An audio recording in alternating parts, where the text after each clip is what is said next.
Okay. I've actually been mic'd up and connected the whole time here, but just curious, how's the audio for everyone? Is it too loud from the console as compared to my voice? Is my voice too loud compared to the console, etc.?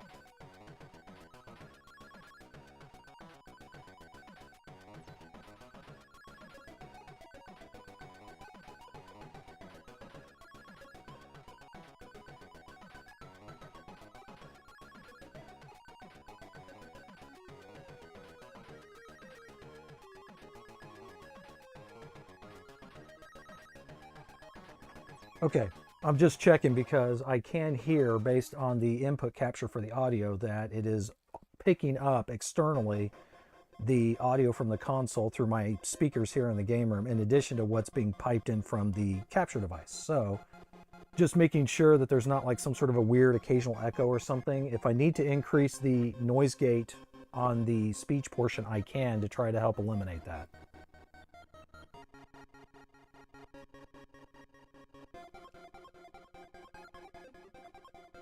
Or more importantly, I could also lower the volume of the console through my AV setup.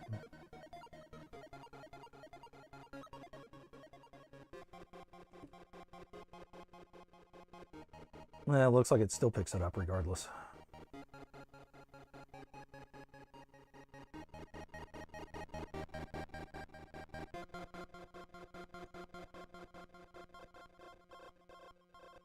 Give me a moment, I'll try adjusting the noise gate.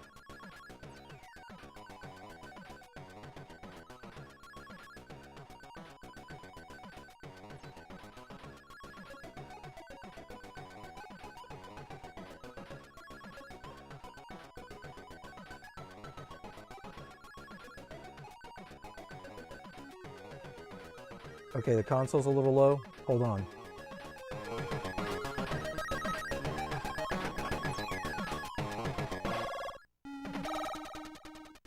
This demo is also good to demonstrate that as well. So how's that? Should I make it a little louder?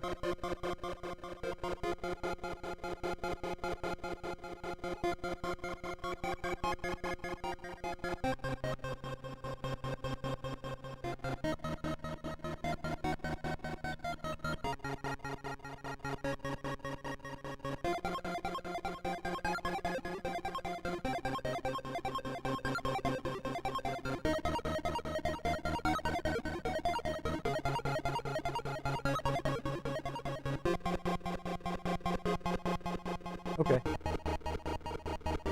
Well, I'm not getting any other replies unless the chat has died on me, but I don't think that's the case. I'm still showing a good stream according to OBS here. Hopefully it's not lying to me. Okay, so it is, oh, it's 10 after. This is a good time. Okay, so again, this is the third time, I guess now, showing live streaming of the MARIAdigitizer to provide Lumacode output. When combined with the RGB to HDMI converter, you are getting full digital HDMI video and audio from a console. And with the exception of RGB upgrades, which we don't really have an internal RGB solution for the Atari 7800, this is pretty much the best option we have that I foresee us having for quite a while in regards to the 7800 console. Okay, so what has changed from the last stream to this stream? Actually quite a bit. So in working with Reinhard, also known as Copper Dragon, who developed the Lumacode video output standard, if you want to call it that, and also as the creator and the designer of all the various digitizers for the different consoles and computers that support Lumacode, he kind of went in a slightly different direction with the firmware timings in how the video signals were being interpreted, and it pretty much just clicked. In other words, with a few adjustments and a few changes here and there, it pretty much seems to be about bang on for just about everything at this point in time. There are still some exceptions, which I won't really show, but I'll describe, and that mainly has to do with the use of the BackBit Pro cartridge, to be honest. Currently, this demo is running from a 7800 GD, and both the Atari 7800 GD cartridge or game drive, as well as the Dragonfly flash cartridges, work just fine with everything I've tested so far under what we currently have. And also, actual cartridges have been perfect. I haven't had any issues with actual cartridges themselves. So it's really only been with the, lower the console audio, understood. My apologies. Again, Casey was telling me the Intellivision Gamer was that it was on the low side, so I do apologize. Hopefully that's a little better. If not, let me know. I could also just mute it completely for now and then put it back on if we need to. Okay. So where was I at? Anyway, so for the most part, I haven't tested the Concerto flash cartridge because the one I have is not really a current one, and so I don't think it's a good case candidate to use. But for the 7800 GD and at least for the Dragonfly, which pretty much do just about everything anyway when it comes to 7800 cartridge emulation, they're going to be the predominant ones that I would want to use. So yeah, it's basically working great. So let me first go into some of the differences or some of the settings I had to play with, and I still occasionally have to play with depending on where I connect the system up, depending on which TV I'm using, things of that sort. So let me go ahead and just power off the console for now. And I'm going to go straight into the RGB to HDMI menu. It'll be easier to see it on a black background. So this is using the Atari 7800 profile that has now been created, and it's not yet included as part of the default profiles with the current version of the Lumacode, or I should say the RGB to HDMI software set. Still, the most current version of that is Beta 6.6, which incorporated the use of the audio capture board into the RGB to HDMI converter, which is what I have installed on mine here as well. So the only way to get this profile is actually from Copper Dragon's store website. So you would have to go into, and I'll see if I might be able to show that. Now, I should state at this time that Copper Dragon is still not showing or still not offering shipping to the US. His store and he are located in Austria, and as yet, there aren't any shipping options to the US from there. But I did just want to kind of show here. So let me get Copper Dragon's page pulled up here, and then I'll try and share it if I can. Guess I need to add that. Give me a moment.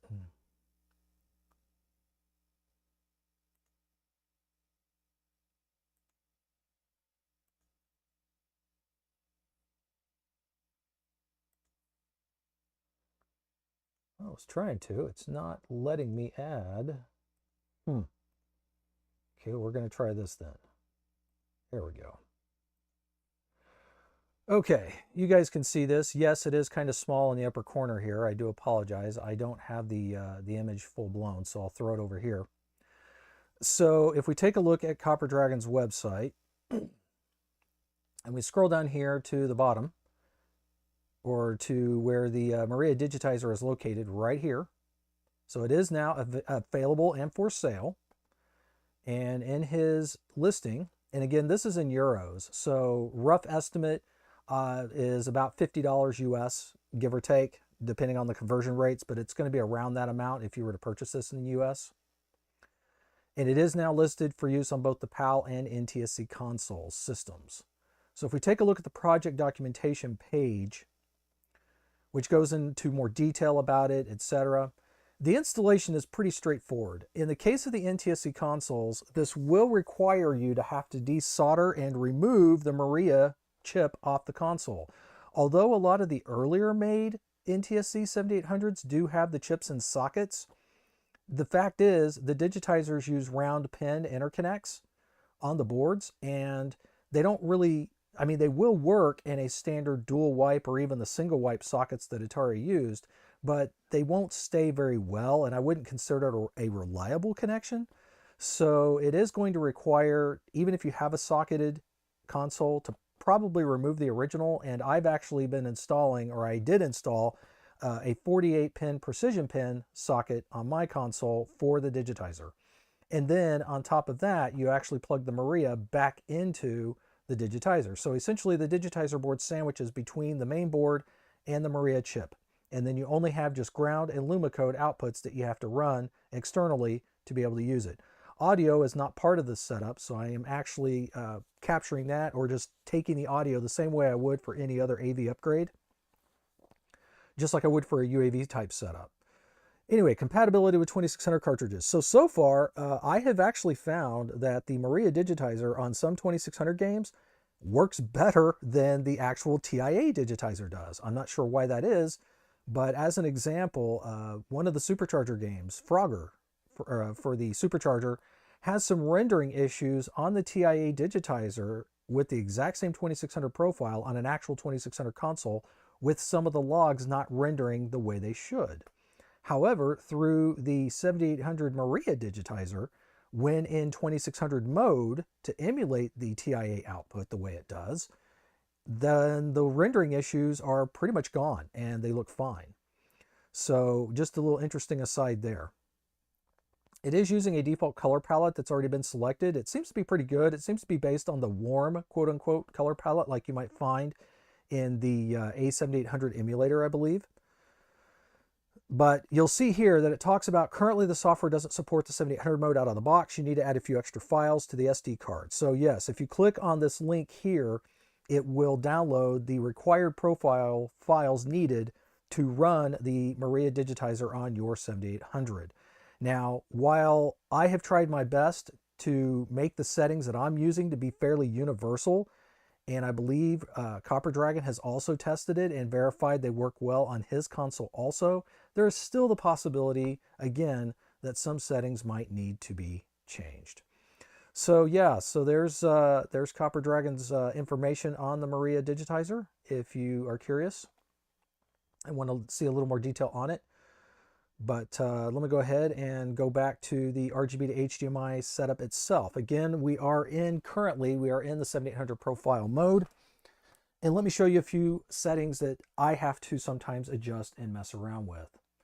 So for starters, almost everything I have to change is in the sampling menu. You will see that currently I am on sampling phase 6. Sometimes, depending on the quality of the cable I'm using, I might be able to use a lower number like 5. But 6 seems to be about the overall average good number to use. Other options that I've had to change, depending on cables and the TV, have been the DAC-A Y-High setting. I currently have it set for 61 in here. I believe the default will be set to about 62. It may be set to 60. So whatever the default comes up with on that, you may find that you may have to adjust that. And by the way, these DAC settings down here that I will be talking about, I adjust these to help filter out and remove additional little speckled noise dots that might appear and to try to get rid of them as best I can. So yeah, these are the current settings I've got here. It looks like, again, the DAC-AY setting is at 61. I might go ahead and bump that to 62 really quick. And then usually the other one I will touch is the DAC-A sync is set to 10. I usually set that to about 14. And then the DAC-FY low setting is currently at 31. I usually put that at about 32. So I'm kind of an even numbers kind of guy, I guess you could say. So what these adjustments are doing is they are adjusting different voltage offsets for the signals as they're being picked up and interpreted by the digitizer. So this can result in improving the stability and quality of the image output. Now, again, for the most part, the defaults that these will come up with should be good, but these are just some of the options that I've had to change depending on the cable and where I have it. Upstairs in the lab, I might find that different settings work better than others. The only other option to have to change on the setting is probably going to be in the geometry menu, and specifically, and this has already been set by the new default, and that's the maximum vertical height setting is set to 250. If you set this to like the 232 or 236, whatever it was originally, I found out that some 7800 games were cutting off their detail at the top and bottom. And for the most part, it didn't really matter and it wasn't a problem. As an example, the game Commando would kind of cut off some of the top edge of the graphics. Not a big deal because that's just the color brown. There's nothing up there. But in the case of Tiger Heli, it was actually cutting off some of the, like your lives counter and things like that along the top in the score. So it wasn't, it didn't look quite right on certain games. So just as a good ballpark across the board setting, 250 on the max vertical height seems to be good. And that is actually the current default. Other options that you might have to change, depending on your TV and how things look for you, is you may have to change the offsets. Again, if you're not familiar with the RGB to HDMI converter box, the horizontal and vertical offsets are how you adjust the alignment of your picture physically, left to right in the case of horizontal, and up and down in the case of vertically. You would just change the numbers plus minus to affect the positioning of the screen and best center it for you. I believe these are the defaults on this profile, so I'm not going to have to change them if I remember correctly. And that's really pretty much it as far as that goes. I don't normally even have to touch the DAC offsets in the other profiles, but in the case of the 7800, I do find that I might have to from time to time. Anyway, so any questions or anything on that? I don't see anything new in the chat, so I'm not sure how many people are actually checking into that or care. But that's just, I just wanted to get that out of the way and kind of clear that up. So another thing to talk about, and again, I've mentioned this before, is how does this get handled between 2600 and 7800 mode games? Well, currently it does require you to have to physically change the active profile on the RGB to HDMI converter to match whichever game type you're going to be playing on the console. Again, the 7800 automatically through its BIOS has the ability to detect whether you're playing a 2600 or 7800 game, and the console will actually change its essentially what console it is on the fly based on that. But the RGB to HDMI is not really yet able to detect this on the fly. So, you know, right now it's in 7800 profile mode for using and playing 7800 games. But if I do want to play 2600 games, then I have to switch the profile to 2600 mode to match that. If I don't, then of course it will look very off and very strange, probably doing all kinds of weird stuff on the screen that would look like something's broken when it's not. You're just in the wrong profile. Okay, so with that, are there any immediate questions about the current, like how it's installed or maybe the method I use to install? I haven't done a video on this yet. I probably will when I get a fully stock NTSC 7800 console. Right now, my own consoles are heavily upgraded with other things in place that are not stock, be it a different BIOS or just other things I've changed and added to the consoles. So when it comes to doing a procedural video, I prefer to use a pretty stock vanilla console for that purpose, just so that it's most representative for people, especially people who don't have upgrades in their console yet, to know what to look for, what to expect, etc. If you've already got an upgrade in your console that you've done yourself, you already know what you're doing for the most part, and you just need a basic description of what needs to be done to get you going. Okay, so let's see. What do we want to show first? Well, I'm trying to remember if there were any games or programs that did not work very well under the last time I tested this. And actually, even the last firmware, when I was showing this live, was showing everything pretty much correctly on the 7800 side. It was just a few things I noticed later on the 2600 side that had some problems, and that's kind of what changed things around a little bit. So if I go ahead and power the console on, again, this is a stock 7800, so we're seeing the normal BIOS loader. Also, I am using one of the CX24 Plus wireless controllers on this console. So we do have that dongle in place. And again, I was using the 86 demo just then when I had everything up and running originally. All right, so one of the big stars of the show is Ricky and Vicky. Now, this was working last time, and it is still working now as well. So let's go ahead and fire that up and take a look.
Is the console volume okay now, or do I need to increase it at all? Ricky and Vicky with its buck chip emulation or otherwise kinda is a lower volumed output game. Now I will say, because we are viewing a digital signal, that Ricky and Vicky is a game that does support NTSC artifacting colors that's mostly used for the rocks, like the kind of bluish colored rocks you see here, and also on the water. Obviously, with a signal of this high quality, artifacting isn't a thing. Luckily, in the case of Ricky and Vicky, it doesn't really impact the game graphically. But I will state that playing Tower Toppler is does not look very pretty, although it works and plays just fine, of course.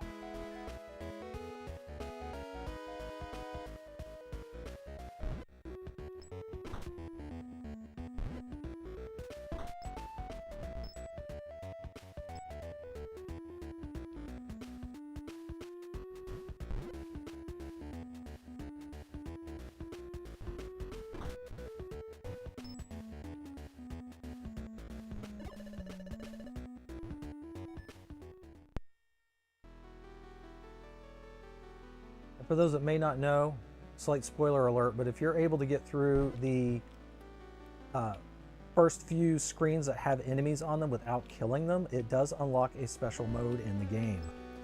However, this is the one screen I am not able to really do that. I did it once by accident, and I really have no idea how. Yeah, because you gotta... There's only just the one key to get, but you got to be able to get over far enough to be able to make the jump. And I'm just not able to do it without dying. Yeah.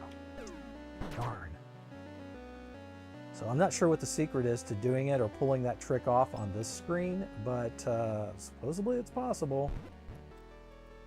I'm assuming that somehow you have to maybe throw the block above his head so that you can then somehow jump up onto it from there and grab the key before the block falls, but that's just a guess. Anyway, you can see that Ricky and Vicky is working just fine, and it looks pretty good. Yeah. I'm not the greatest at playing it, but darn it.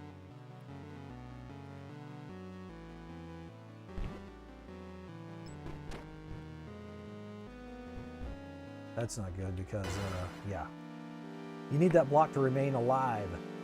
Anyway, that's the end of that. So yeah, Ricky and Vicky, no problems there. I'm gonna go ahead and switch over to something else. And let's see. What's something else that was kind of, oh, one game that I did not show last time that was discovered as being problematic is a homebrew from Carl G called Downland. And I don't know if this is the newest version or not. This is just a version I happen to have loaded up. But this game was exhibiting graphic anomalies, but pretty much only on this title screen. What would happen is right where it says normal, where you can specify what game type it is, there would be some weird glitching of the characters, rendering issues that would come across. But that seems to be currently, that's good now with the latest changes. The game is still hard as can be, but...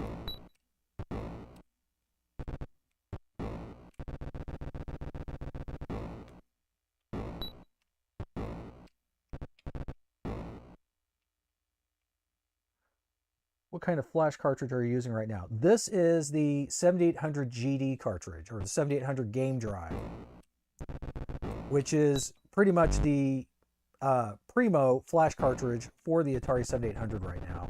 I don't think there's anything that's been developed for use on the console, PAL or NTSC, that this cartridge isn't capable of running and also emulating, because I believe it's able to emulate dual pokey stuff.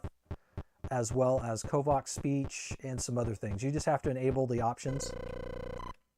And as far as different bank set methods and things go, this pretty much handles it. Its only limitation is on the 2600 side of things, because again, it's designed as a 7800 flash cartridge first and foremost. 2600 is just a nice to have.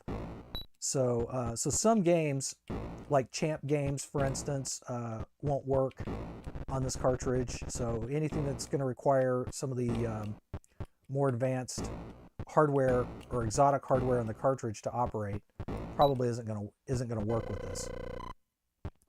But that's why we have dedicated 2600 flash cartridges for that purpose.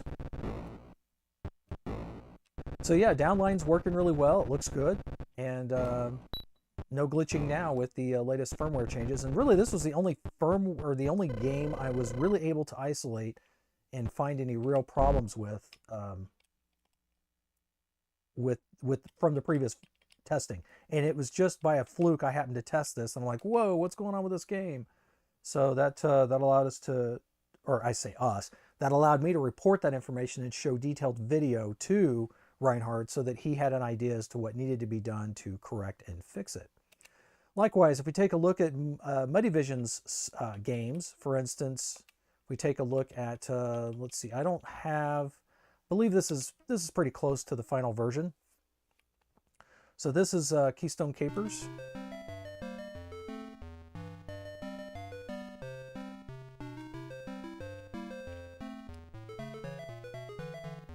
I'll start on level 8. So I see a little bit of speckling in the lower, or on the left-hand side of the image.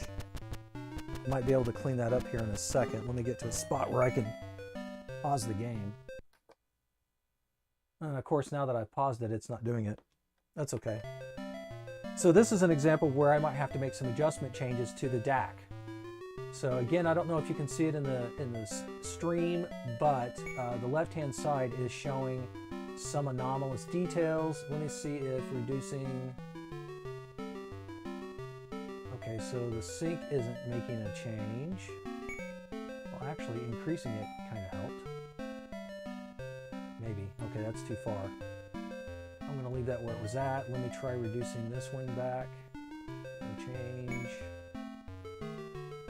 And again, I just make these changes a few numbers at a time.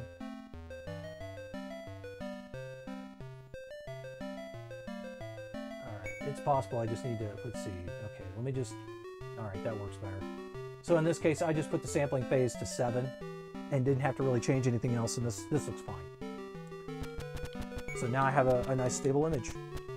And again, this is just something I'm having to change because the setup down here in the game room where I'm currently streaming is different than perhaps what I had upstairs in the lab. So just something to be aware of. And I ran out of time. But that's right, I have the break function disabled on MARIAdigiti's games because they don't work very well with that option enabled.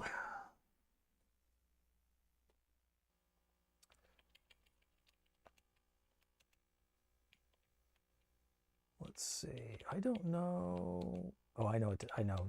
Let me back out of this. I have a whole separate folder just for, yeah, here we go. So these are the final versions of the games, or really, really close to. So this is EXO, also for MARIAdigit. This one actually was working pretty well with previous firmware load already. But I would note, I was able to notice, like during the how to play screen, that some of the animation, like the controller animation and the buttons being pushed, would sometimes get a little glitchy. That's been corrected now and looks good. And let's see, I should have, yes, I can load up from here. Okay. So I have a few things I can show. My 7800 is definitely needed this mod. Does having a previous UAV S video mod cause any issues? No, James, it doesn't. This particular 7800 does have a UAV already pre-installed. It doesn't interfere because the UAV setup is taking signals from the Maria, and because the Maria is still required, all of the signals from the Maria pass through the digitizer into the main console. So as a result, a UAV is not impacted by this upgrade at all. In fact, I also have a digitizer in a 5200 that has a UAV, no problems there. I also have a UAV in a 2600 that has the 2600 digitizer installed, and there's no issues there. So by the sheer fact of how the UAV is installed, as long as all of the signals from the Maria or the graphics chip in the console are present, then it should work just fine, and there's no issues with that. Let's see, what's a good one we'll just try this level here.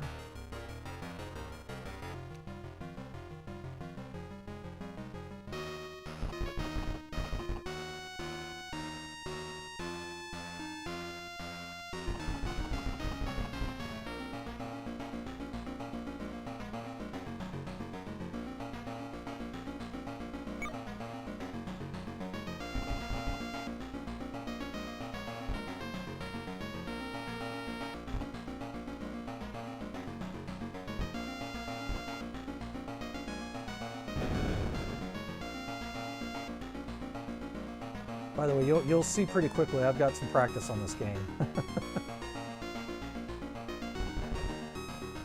Something else in chat. Oh, okay, got a thumbs up, good. Yeah, it's great. That's one of the things I like about upgrades like this is when it doesn't impact or interfere with other upgrades or potential modifications you may have in a console.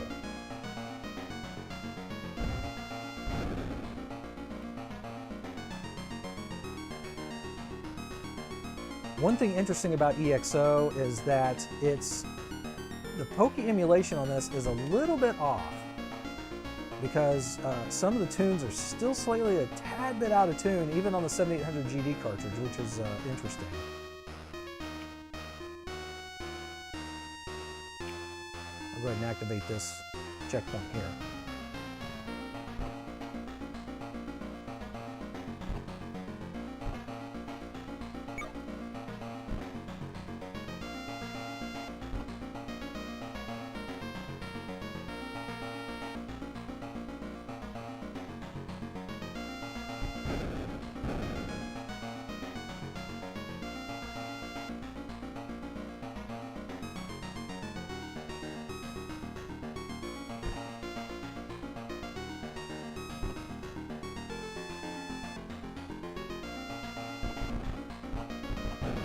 Oh. Was not successful at dodging that one. Those are really the only enemies that tend to get me in this game. The rest of it's just timing based, and I pretty much have that figured out. But whenever you've got the flying enemies that can show up randomly, you're not always sure exactly where they're going to appear from. The idea, by the way, on this one is that you're supposed to continue flying through. I don't. I backtrack because I found out that this is a little bit quicker.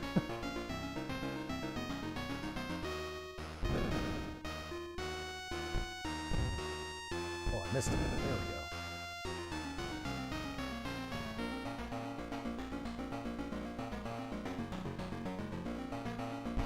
I'm probably not going to get all the switches on this one. I'll just basically play through to the boss and switch over to something else.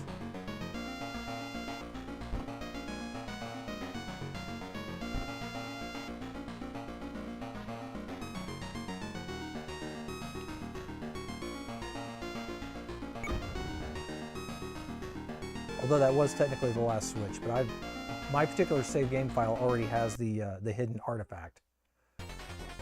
And this is my least favorite boss in the game.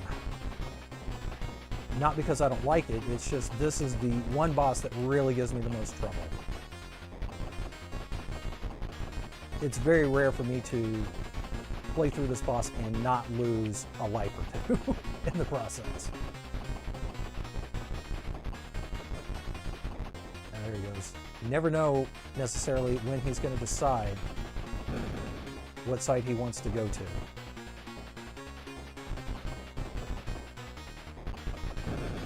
Darn it.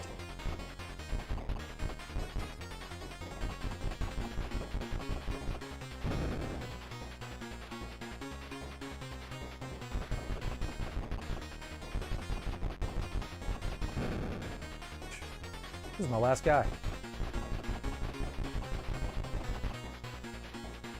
Whoa! Die! Die!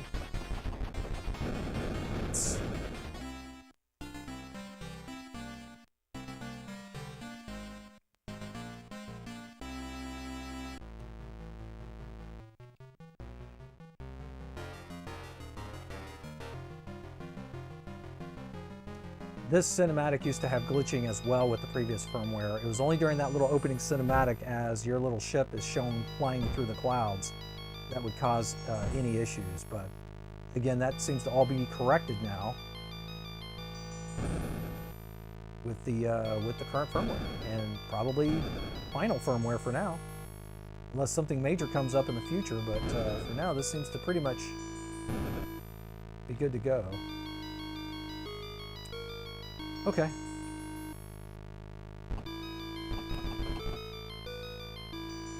Let's see, can I... Yeah, again, I have the brake disabled on all of the Money Vision games, so I'll have to power off and back on again.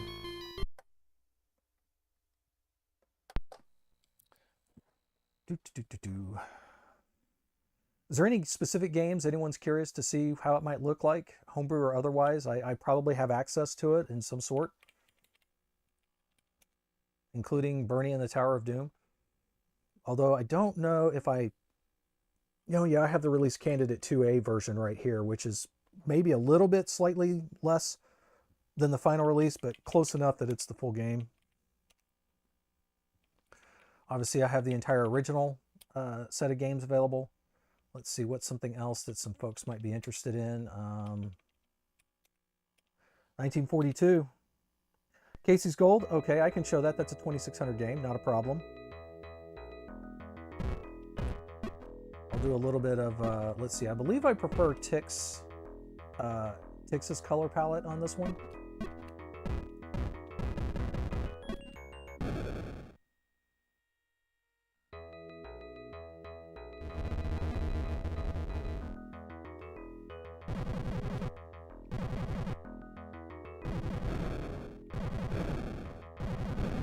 I think the enemy bullets show up a little bit easier on this palette mode, and I like the colors of the explosions. Not doing very well in my playing, but that's okay. We're not going for records here today.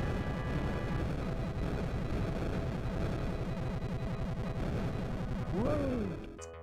You know, and just like Casey the Intellivision Gamer, I'm real bad on this game at forgetting that I have the flips, and I just never use them. So I'm always trying to dodge the enemy bullets and fire versus actually remembering to use that. Let's see if I can at least get to the first set of red planes to get the firepower upgrade with the POW.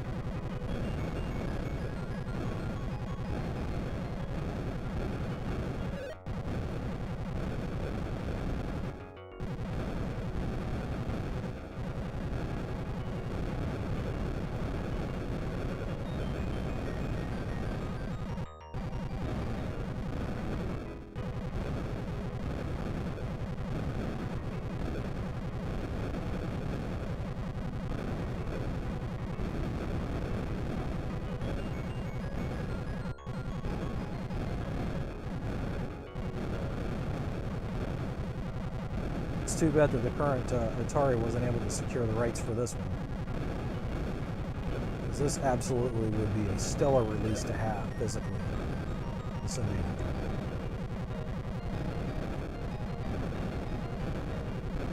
But I guess Ben from Playleon has been hinting at some additional stuff he's trying to secure licensing for from Toaplan. So I'd be curious to see what that might be in the future. We already have Tiger Heli, so who knows? Whoa! Cool. So yeah, there is 1942.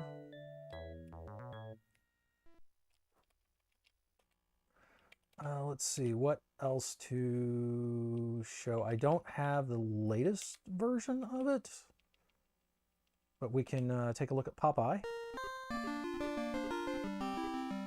I don't have the opcode release of this, digital or physically, obviously. I've got this older version here, this demo. I do own the game physically, but I have the original Atari Age release that still has the bug with the bottles on level 2. Curious that the MARIAdigitizer and RGB to HDMI palette corrects the default poor palette for the 7800. It made Casey's Gold kind of unplayable. Ah, Well, I'm here to tell you, George, that you're in for a pleasant surprise. The answer is yes, very much so. In fact, let me just go ahead and okay, so here's Popeye really quick. I'm not going to play too much of this, and then I will show you one of the games that was very much affected by most of the AV setups or upgrade options we had available to us for the 7800, and we'll go from there. By the way, every time you punch the punching bag, you get points. People probably already know that. So even if there's not a bucket to send on Brutus's or Bluto's head or whatever you want to call him, you can still score extra points by just punching it.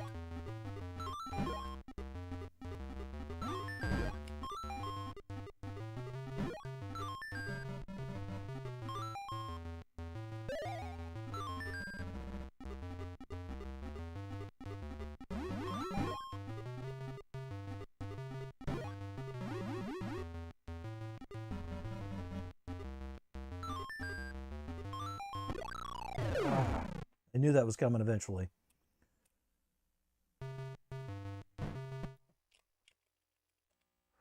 Okay, let's see. Oh, here's something to show. Final version of Stone Age. So I will state that with this game, this might be a game where the text, such as the stuff we see right now, might look better on a CRT. Not that it uses artifacting per se, but the fuzzier output that you get with a CRT output might make some of this look a little easier. I mean, I can read it. It says Stone Age, it says start, etc. Like as example, if we go to the credits here, you can see that they might be a little difficult to read just because of the font that's being used on this, or at least it is to me.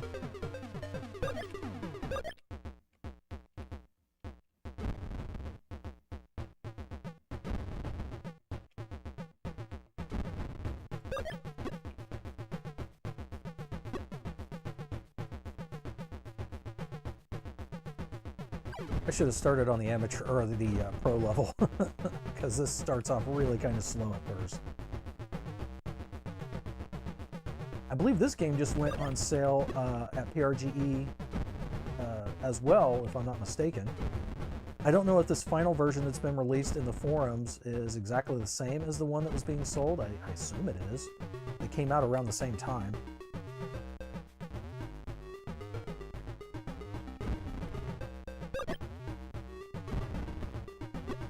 Okay.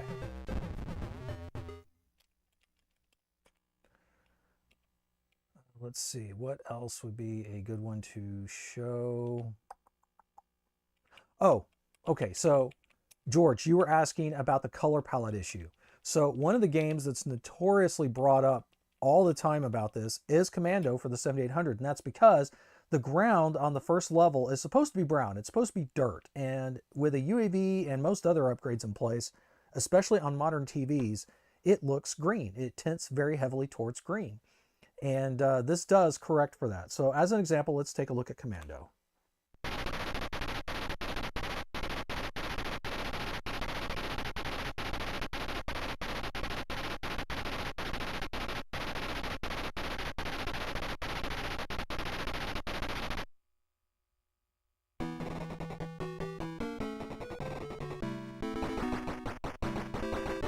So yeah, ground is very much brown once again, and doesn't have the green tinting that we might see. Now you'll notice at the top how there's this extra brown after above the score and lives indicator, etc. That was normally cut off and masked on CRTs because it's part of the overscan.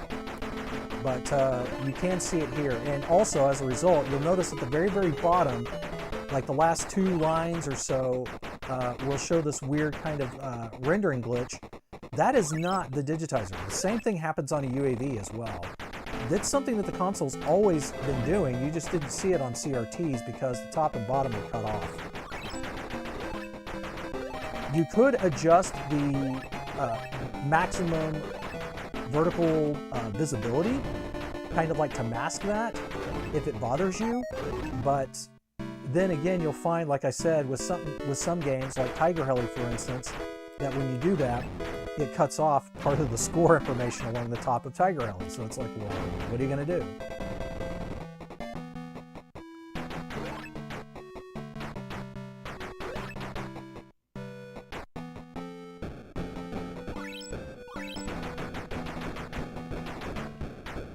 That was close.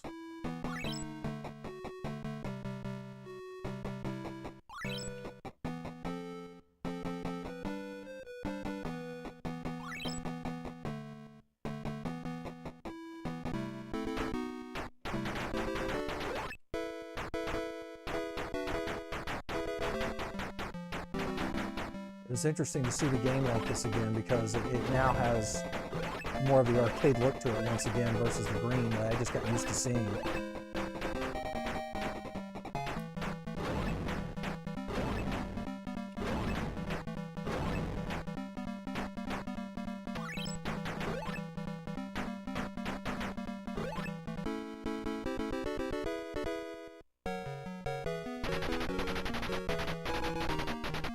Okay. So yeah, there's Commando. So you can see that at least in the case of Commando, the color palette looks far better now. I think someone brought up Desert Falcon was another one that might look goofy on modern setups. So here's how Desert Falcon looks.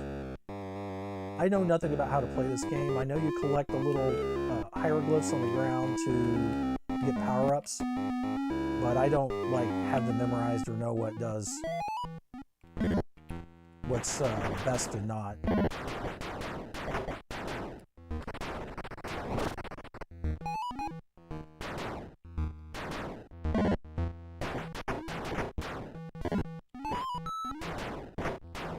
Yeah, quick shots. Oh, nice. Okay, that helps.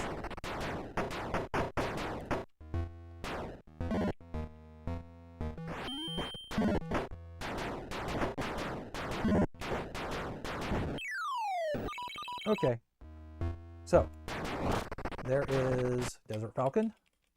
Another game is Dig Dug, because on the UAV, on the first screen, the bottom layers of the dirt, the dark brown, has again more of a green hue to it than the way it should, which is what we see here.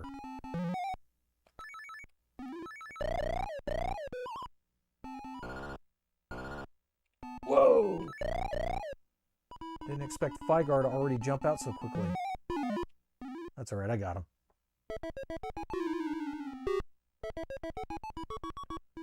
Means I missed out on my bonus vegetable, though. I'm not going to be able to catch him, so I'm just going to dig as much dirt as possible. Okay.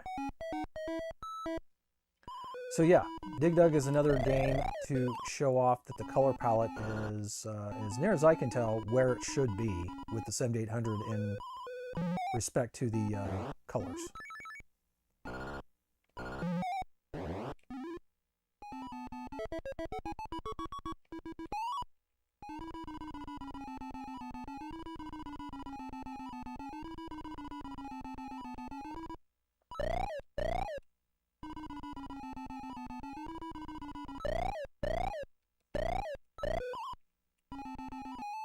Okay.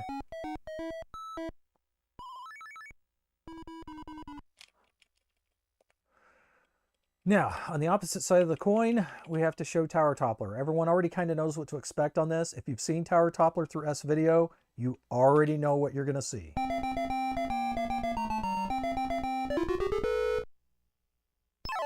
And again, that's because Tower Toppler uses artifacting, which we do not have here.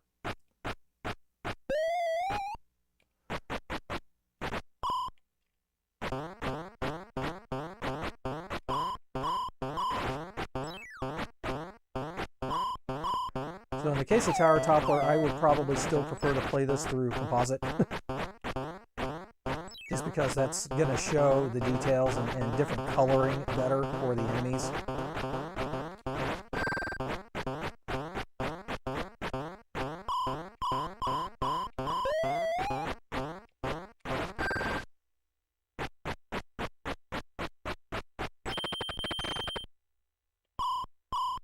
Uh-oh, I don't like this. Well, that was close. You can never be totally sure how that's going to be lined up. when you go to use that lift gate or whatever you want to call it.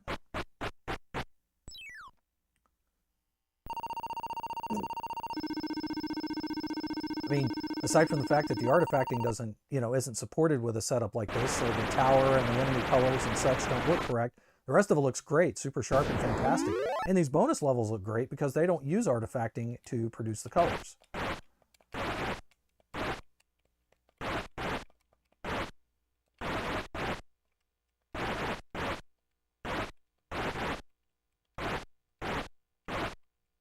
I apologize if the CX24 Plus controller buttons are noisy. My normal controller I use actually has some micro-switched buttons on it, so it tends to be even noisier. So I figure this might be the lesser of the two evils. Okay, so that is Tower Toppler looking as we would pretty much expect.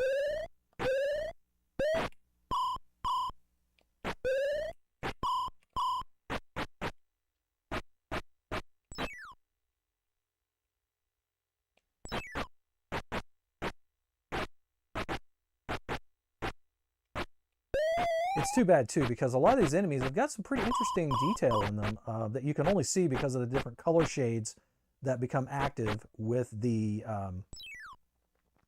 artifacting in place. Okay, I'm going to go ahead and kill this. We'll switch it off. Oop, that's not what I meant to do. There. Okay. I'm not real sure if there's anything else specific that people want to see as far as 7800 related stuff. If there's any other homebrews or anything before I switch over to show some 2600. Excuse me. Okay, well, so again, to play 2600 stuff, I will have to physically switch the profile on the RGB to HDMI. Let me power off the console and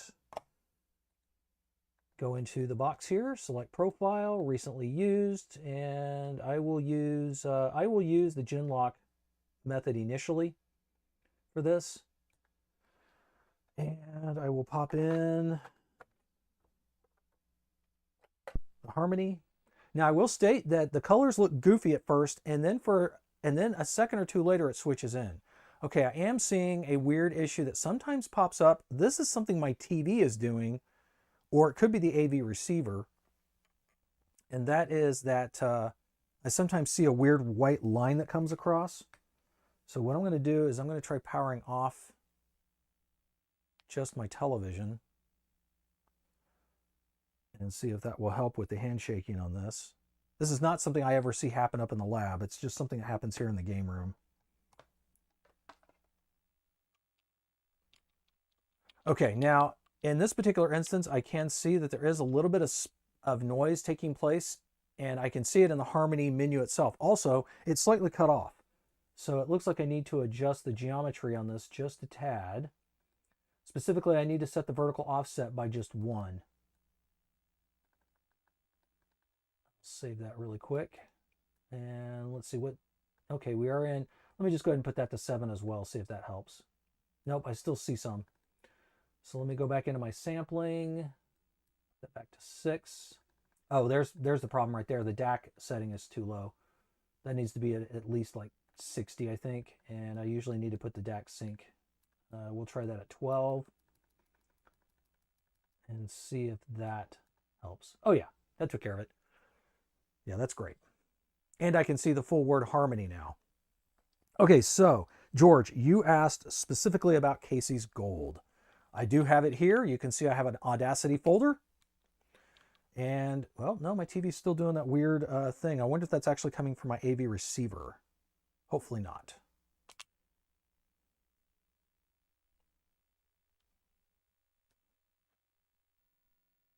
And here we are. Casey's Gold. I'll go ahead and start playing this. Now, I will state that I did notice one thing, and this game will show it. You don't see it on the title screen, but on the actual gameplay screens, you will see some extra bars on the very far left-hand side outside of the normal gameplay image. It's basically some of the H-move bars seem to be visible, or are being rendered to be visible through the Lumacode output. Not sure why. You can see them right there. Through the UAV on S-Video or any other output, those are not visible.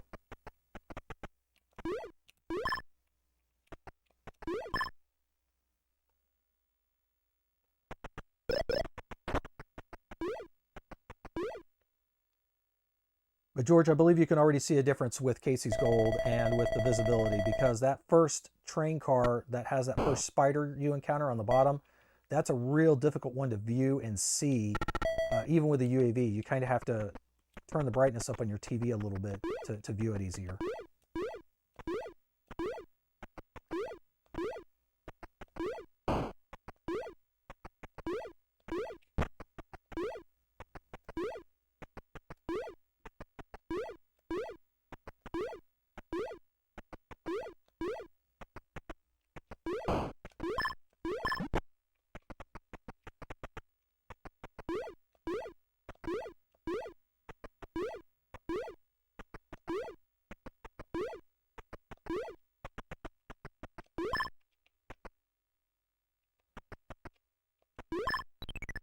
Well, that's not good. Yeah, big improvement, isn't it? Yeah, I do agree. The UAV is an awesome upgrade, but there are some instances, especially in the darker color palette hues, that it just doesn't seem to replicate as well as it should. But the interesting thing is I have also seen the output from other similar upgrades on the 2600, like the Clean Comp. And now I just see that, I believe his name is Retro Gamer out of the UK, I think. He just created his own very similar Clean Comp TIA S-Video composite design, and it's the same way. And I'm able to tell by simply looking at the color of the tree trunks in the original Pitfall, because through the UAV and all these other upgrades that are out there, those trunks look very black when they were in reality dark brown. And they do look correct here through the Lumacode, but they don't look correct on those other upgrades. They look really black. Okay, so yeah, Casey's Gold is looking fantastic. So let me go ahead and power cycle this. Oh, while we're here, let's see Poseidon's Gate. Just curious how it looks in place. Well, I can do that, George. I do own the game digitally. I'm still waiting for my physical cartridge to arrive. Again, for some reason, I will tell you that not every 7800 does that weird effect you see with the colors when you first turn on a 2600 game. This one does it, and I want to say my lab unit was doing it, but my normal daily driver does not. But as long as it locks in and looks correct a few seconds later, I'm not as concerned about it. And there's that weird glitching again. But again, that's not coming from the Lumacode. That's my TV. Poseidon's Gate. Here we go.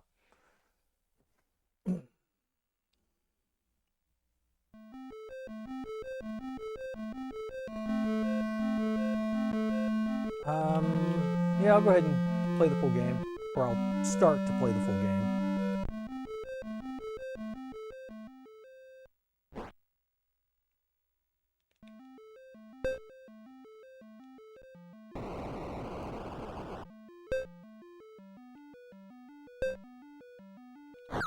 So this first part of the game is all about descending to the proper depth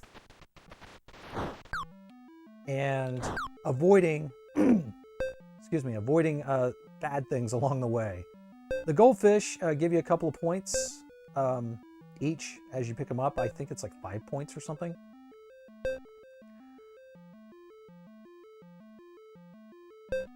And you're pretty much always descending. You do have some limited up and down movement during this initial stage.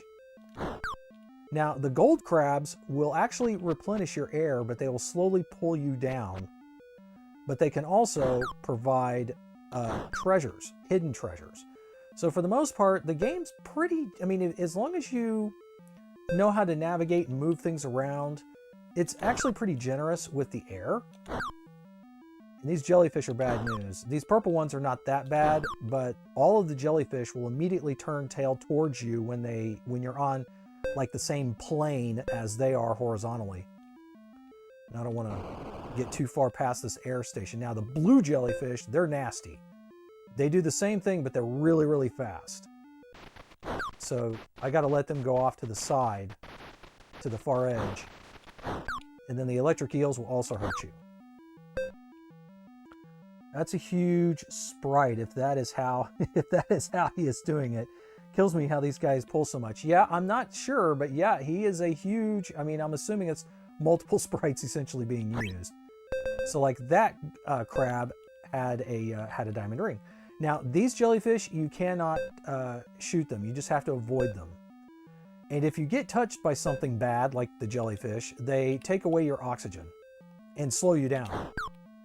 So you really don't want that because especially like in the case of these red ones, they hit you and it's like a chain reaction.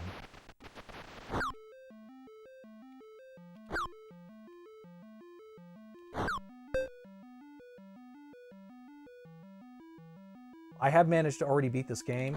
I didn't have like the best score or the best time.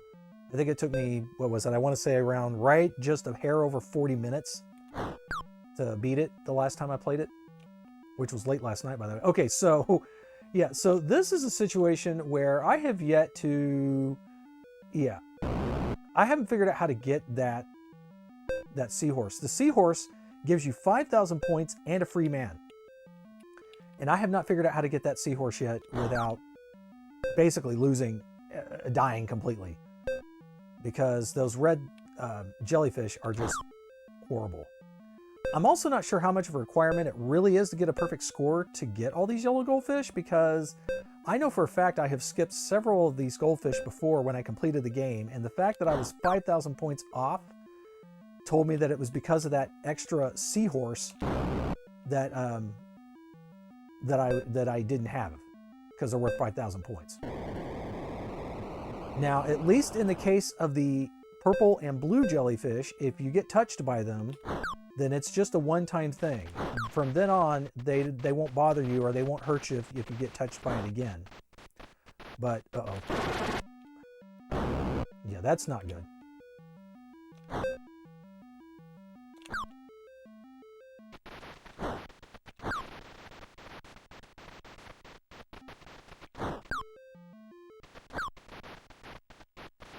By the way, we got to go down pretty far.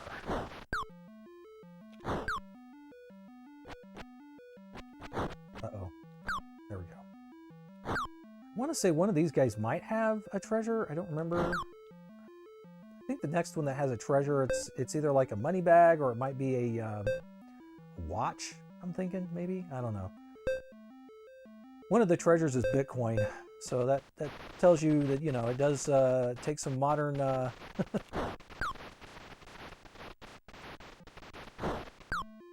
Okay. The red crabs are no big deal. They take a little bit of air from you when they touch you, but it's pretty minimal. They're really not much of a threat at all, to be honest.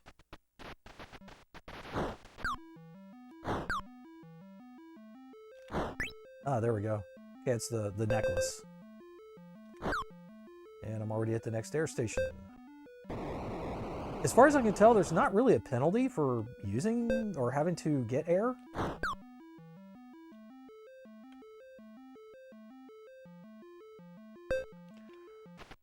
Met the Audacity guys. Hold on, I apologize. I can't really pause this, so I'm just trying to find a spot where I can kind of like buoyancy hover. Oh, that was not well timed.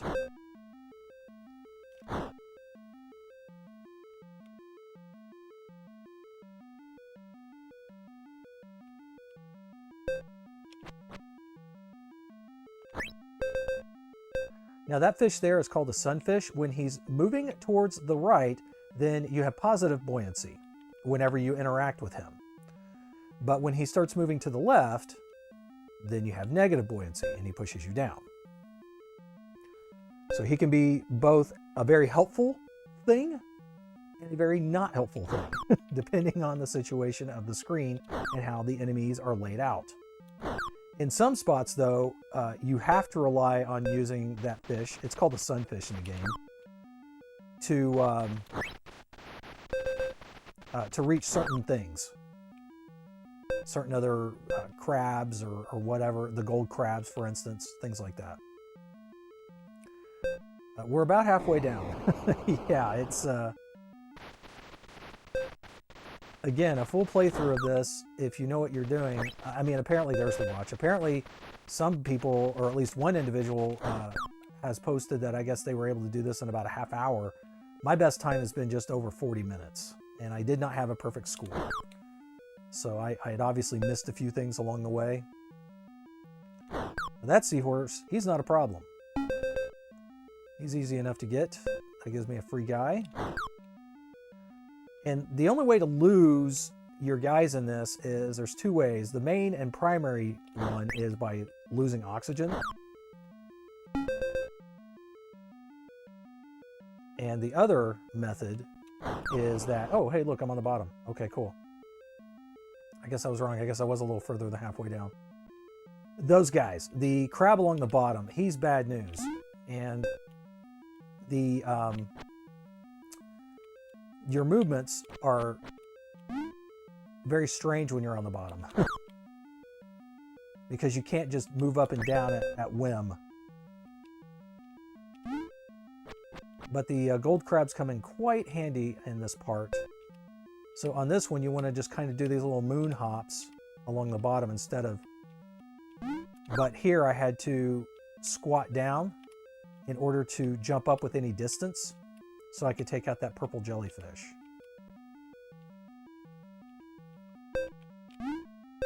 Now this one, there's a better visual indicator. You'll see at the very, very bottom of the screen, there is a bar that's got what looks like a yellow fish on the right that's supposed to be a submarine, and what looks like a black arrow pointing down, that is an anchor.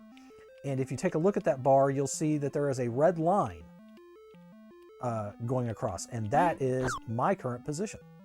Okay, now here is an example of how you might need the fish.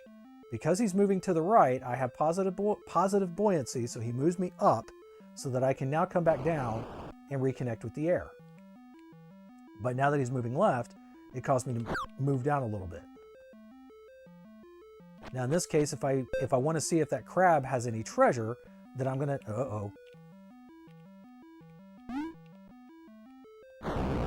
that did not work. Okay. So I'm gonna touch him like that, and then, yep, he had a money bag. It's all right. There's not really, I mean, the game does keep track of time, but I don't know that that has any real effect on your overall score, as near as I can tell. I mean, it does matter in your rankings as far as the online leaderboards, but if you're just playing to just play and be safe to complete the game, then you can pretty much take as much time as you need. Whoops, whoops, whoops, whoops. Oh, that was close. And since I already shot that crab once and got the little money bag, I don't need to shoot him again because that's not going to change. I already got the treasure he had. He won't have any additional treasure. Okay, so while I'm on here, let's see. Met the Audacity guys at an expo in SoCal. They were teasing this release. Glad to see it. It looks pretty good. It does look good. There's been some mixed, I guess you could say, information as far as how it's being received. See, that little crab at the bottom, if he touches you, you lose a life. Now, the game restores you from the last air station. And I don't remember if the treasure is... Yeah, the treasure's still used. Okay, that's fine.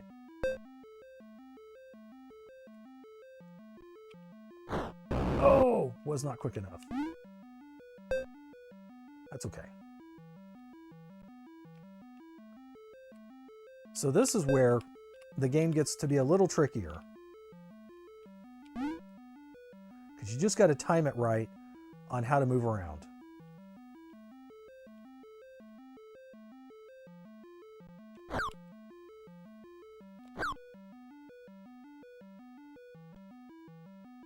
Okay, now move up, move up. Okay, he didn't have anything. I thought he would.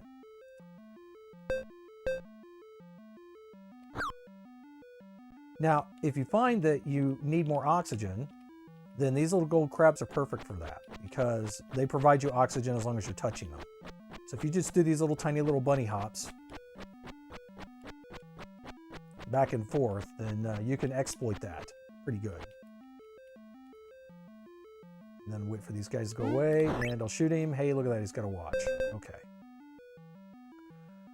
Seems kind of rude, stole some air off of him, and then...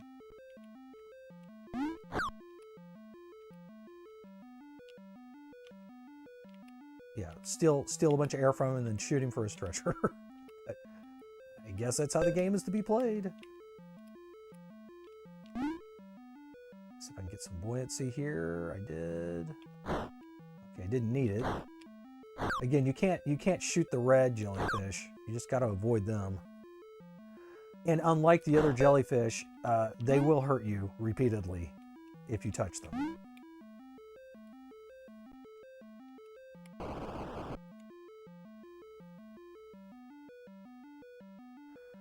So yeah, this can take a little while to see. Every single one of these guys is going to hit me. Oh, surprised that one didn't at the end. I'm not sure how I avoided that.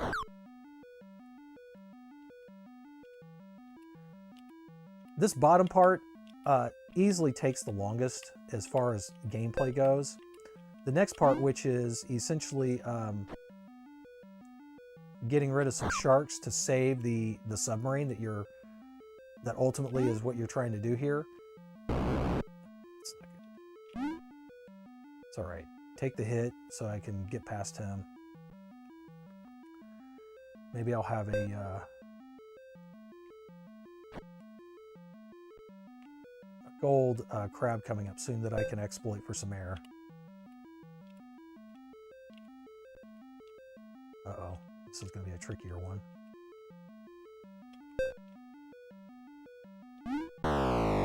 Didn't make it. Okay, but you get the idea. Now, I will show you that once you get past this part, let me just reset this really quick.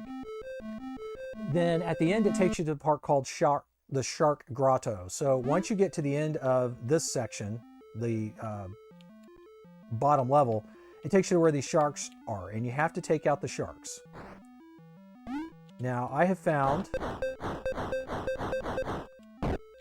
that there is a number of sharks total on the screen, but the middle shark is by far the easiest one to hit. I'm going to get some air here. You can exploit this quite a bit.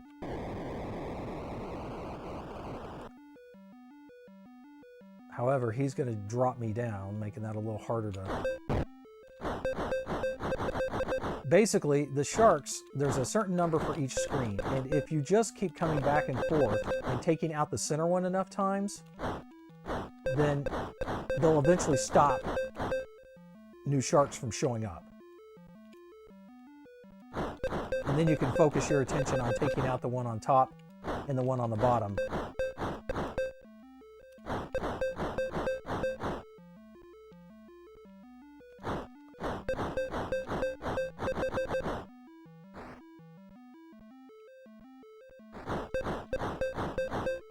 And I'll know that there aren't any more to come because now there's no more sharks showing up.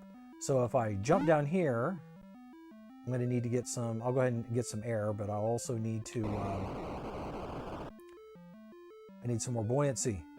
Can I do it in time? Can I do it in time? There we go. Nope, did not. Maybe I'll get the bottom shark instead. Because you have to bend down to take out the bottom shark, you end up jumping up in the air after you shoot him, and you're not in a position to keep ping-ponging back and forth with him. So you just got to do it one shot at a time. And that's why I said it's best to take out the middle shark multiple times until no more show up, because that means I only have to deal with the bottom and top sharks once. See, now that he's gone, there's no more sharks showing up. All right, now I need some buoyancy to get up so I can get this guy. That's it. So now the sub is free, and then the last part of the game is you got to go back across the seafloor once again, avoiding all of the dangers that you did once, that you had to dodge once before, and then Eventually you'll be at the far, far left of the level where where you got to use the climb up the anchor. So I'm just going to go ahead and skip to the anchor. This part's actually pretty easy. At least I think it is. You got to jump up and then grab onto the chain like that. So you're just slowly climbing back up. There's plenty of air along the way, and just avoid, you know, bad guys. Like the jellyfish. And I could move back down if I wanted to replenish my air, but if I do that, then I believe, enemies respawn. So just something to keep in mind. And no, the chain is not glitching above my head. That's supposed to be my air bubbles.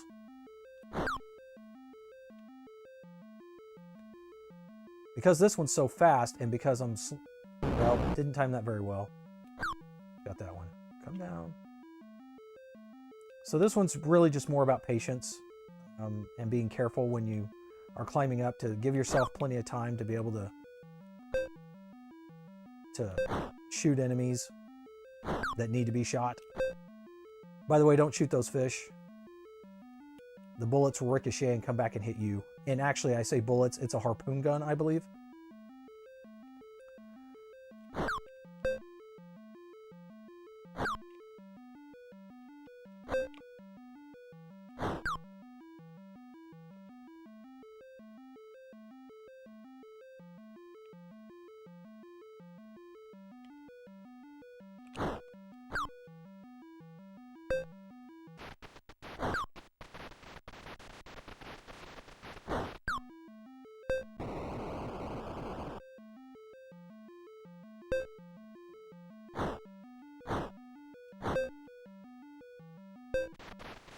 I will state that those fish, which the game calls sunfish, by the way, they can be a problem on this level, because if they're already by the chain, you don't have any movement left or right to really speak of. I mean, I can float up and down when I'm not grabbing onto the chain, but I can't move left and right to dodge things. So if those fish are right above the chain and their buoyancy isn't in your favor, it can be a problem. But again, it's just patience. So this is an example. He's going to keep pushing me down. Now, all of a sudden, I automatically moved up, which could have pushed me right into the trail of a waiting jellyfish. Great. Anybody else? Oh, good, there's an air station here. Awesome.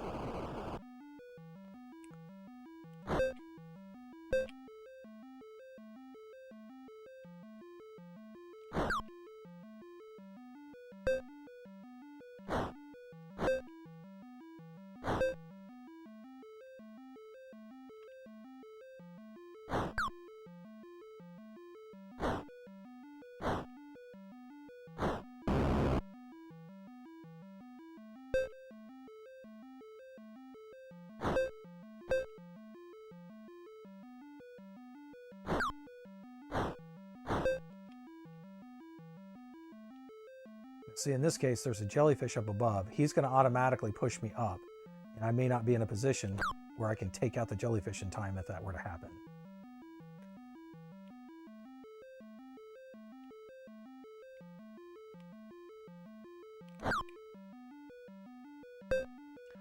I still didn't have a treasure. Some of these golden crabs are holding out on me here. Really? Maybe they don't on this, because this is like the practice or something, and not the actual. Oh, yeah, that didn't work well. I didn't think about that. Because I'm playing this level as a practice level, maybe they don't give you treasures, because it doesn't really matter, because the game's not recording the score anyway. This is just essentially learning how to hone in and refine your gameplay for this particular phase or section. That was really close. Okay, yeah, that's not going to work out too well. Definitely have to wait this one out. Too close. I did not gauge that right.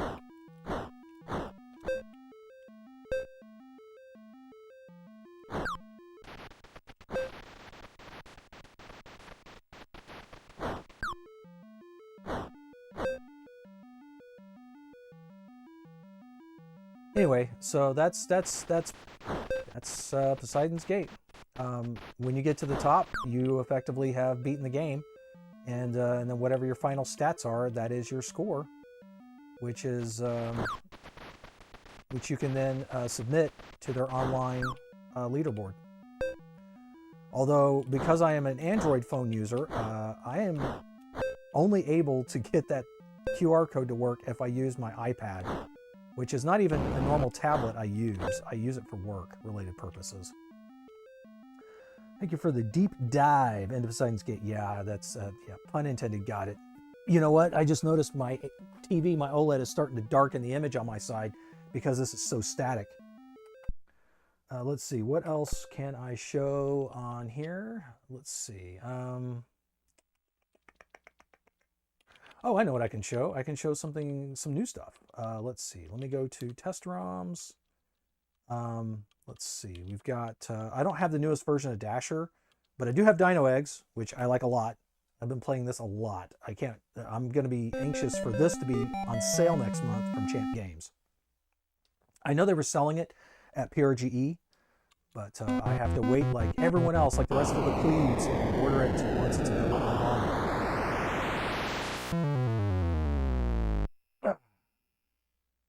Which fixes it, right? What fix? Oh wait, so the MARIAdigitizer uses the palette of the 2600 on the RGB to HDMI? Yes, it's using the exact same profile and the exact same palette that the TIA digitizer would use. They are effectively, it's the same mode.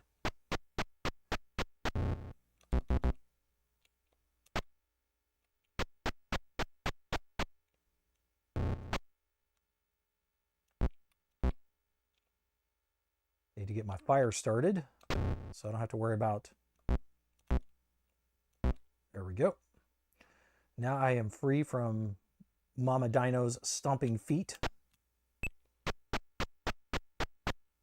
So a strategy to use that's kind of safe-ish for collecting all these little eggs is to move them all down to the very bottom level. And the reason for that is because the even if Mama Dinosaur is stomping her foot around, she never stomps down to the very bottom level. So if you move all your eggs down here, then that's a pretty safe spot to put them. And I did not expect that one to hatch. Okay, buddy, which way are you going to move? All right, you're trapped. Woo, that was close. All right, let me go ahead and pick up one additional egg. Take that spider out. I'm going to move these eggs like that. Now I'm going to grab 3 more to actually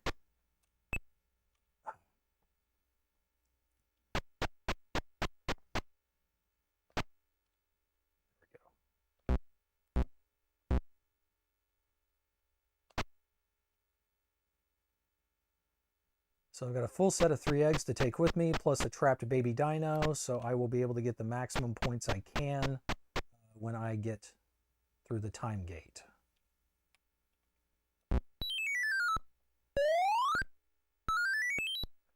And because all the eggs are down here at the bottom, it's just a simple matter to grab them and go through the gate as needed. Now that's a problem. Whenever the gate shows up at the top, that's not cool. Because if my fire runs out, which is indicated by this thin red bar at the bottom, above the blue bar, which is essentially my health, then Mama's foot starts stomping around again. But there are ways to avoid it. That works. I'm good with that.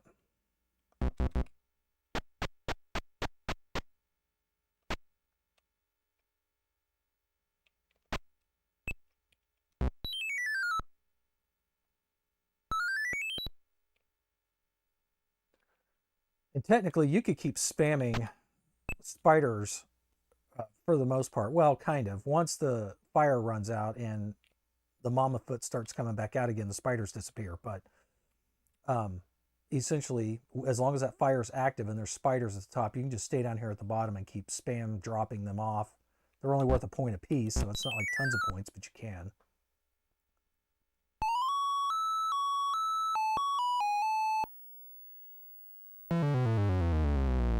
I guess, George, to better answer your question, the MARIAdigitizer isn't using a separate palette. You are literally choosing the 2600 profile to when playing a 2600 game. So in that instance, the MARIAdigitizer basically becomes a TIA digitizer because that's what it's doing. Mama's already about to stomp. So one thing you can do to avoid Mama's foot is to hang out like this on the side of the screen. The foot has no idea where you are when you do this, so it tends to show up off center somewhere, but it will stop on the same level that you're at. So it is at least aware of that. But while you're like half and half or on the far edge of a screen like this, it has no clue where you are exactly.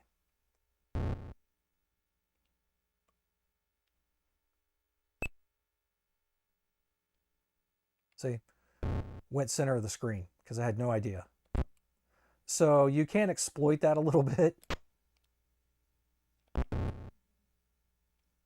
I'll wait for the foot to come back down again before I drop off down here. It's obvious that the two pieces of wood I need to make the fire are both down here. Also, the foot never comes down to the bottom level. So you're safe down here for as long as you want to be.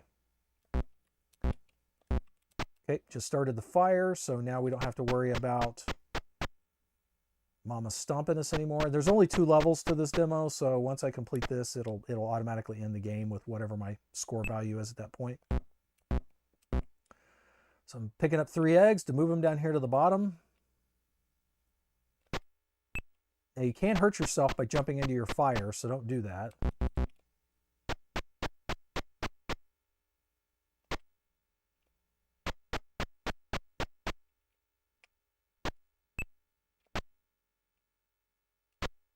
I was hoping this one would hatch. And I could get another baby dino. Maybe if I wait long enough it will, but I mean, I guess I can because and I'm not sure if the baby dinos will hatch if you're on the same level as them. I don't know about that. I'm going to put all these over by the ladder. I do like that the spiders can get killed when they touch the fire, and you get points for that, I think, but not the snakes. The snakes can go right through it, which I think is kind of weird.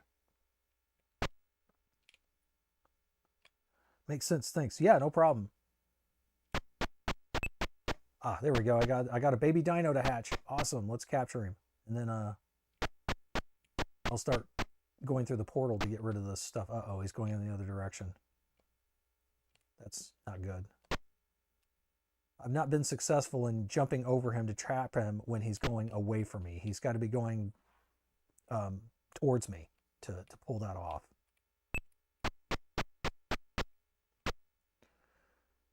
And I'm also not sure if the game will allow more than 1 baby dino at a time. I know that I believe the original Apple version does, but I don't think this one does.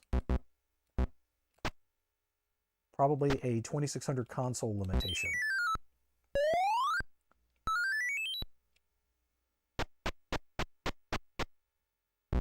Uh-oh. Okay.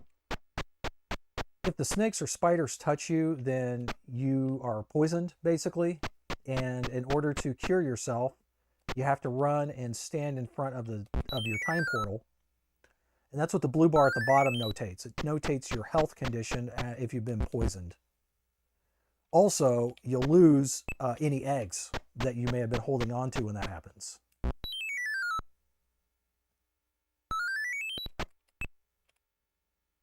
That's not where I wanted that to go. The top is Not in my favor.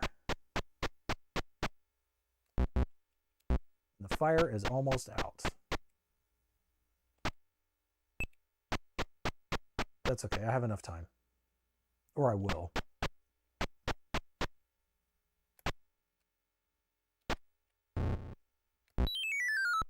There we go. Okay. So there's dino eggs.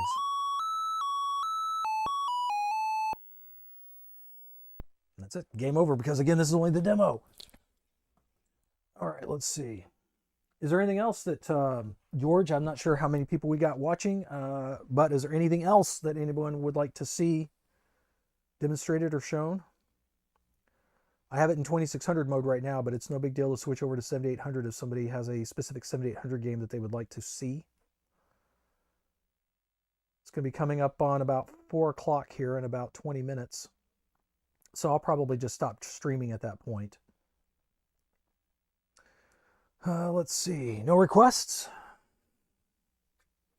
Okie doke. Let's see. Oh! Sorry, that's me trying to get up off my couch here in the game room. Let's see, what else can I show? Oh, I was going to show Frogger. So through the MARIAdigitizer, Frogger does look pretty much correct.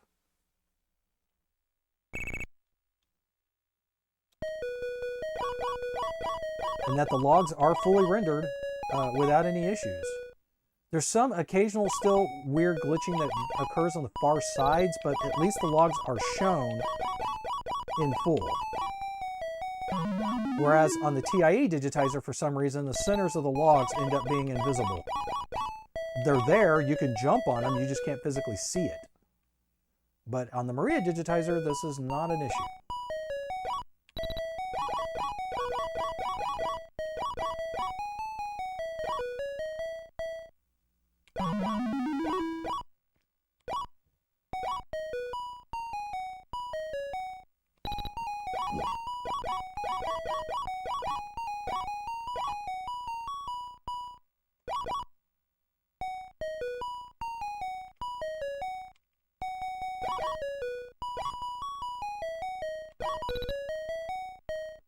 Cool.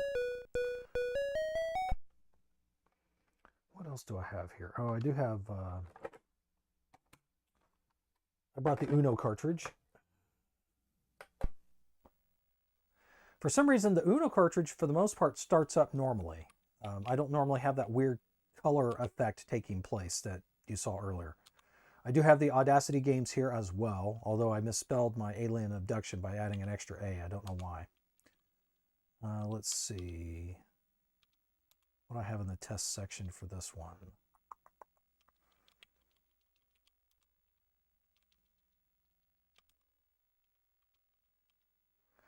I do have dino eggs on here. It does not work on this cartridge, but I copied it over all the same. Oh, I do have, oh, I don't know if gridlock works. Let me see if gridlock works. No. Okay, didn't think so. That's going to require the Harmony to show that. Gridlock is a new game in development for the 2600 by Andrew Davies, who is the guy responsible for, I gotta go back one now. Reset.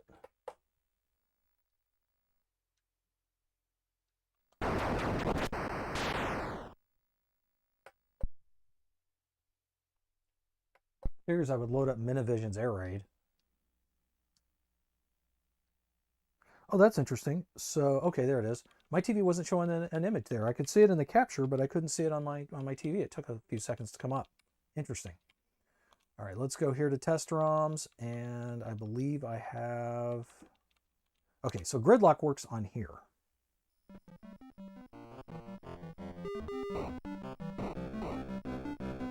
But for some reason, it looks fine to me, but all of the capture stuff I've tried, both OBS as well as the AverMedia's capture software, even though everything's set for 60 frames, it seems to only be rendering half the frames at a time, so it doesn't look quite right when I try to capture this in real time. But It looks fine to me, but if you can't tell, this is basically the game traffic, the little board game where you have to move the cars out of the way to get your main car to be freed up. And it's got different color modes that it uses. And then you can choose your grid that you want to start with. So let's see here. I'm going to start with this one. So we need to move this car back out of the way. And we need to move that car out of the way. We need to move him up. We need to move him down, and we can get out.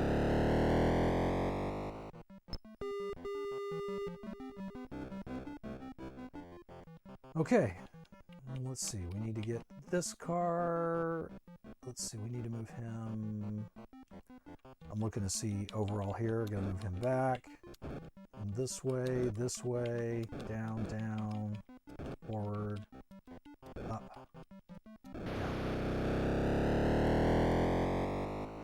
So yeah, you get the idea. So that's Gridlock, which is kind of a cool new game being developed. I'm not sure if this is, I think Andrew Davies is actually planning on maybe releasing this in physical cartridge format.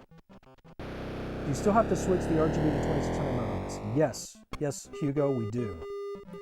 As far as the new version, this is the firmware version I've had for a couple of weeks. If you really want to get technical, we are at firmware version 1.10. Which is essentially going to be made final. It is the final version. I believe that's what's shipping on any new digitizers that he might be selling now, because that is compatible. The settings on it are compatible for both the PAL and NTSC consoles.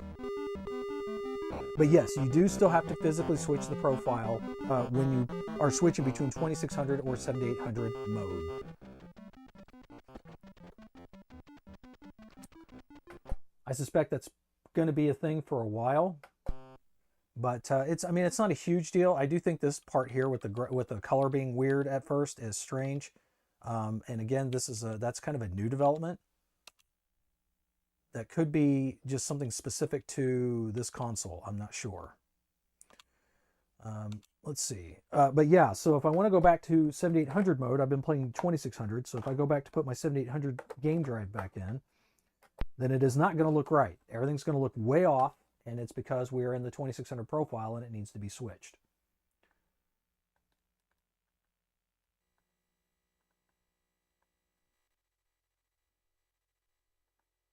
There.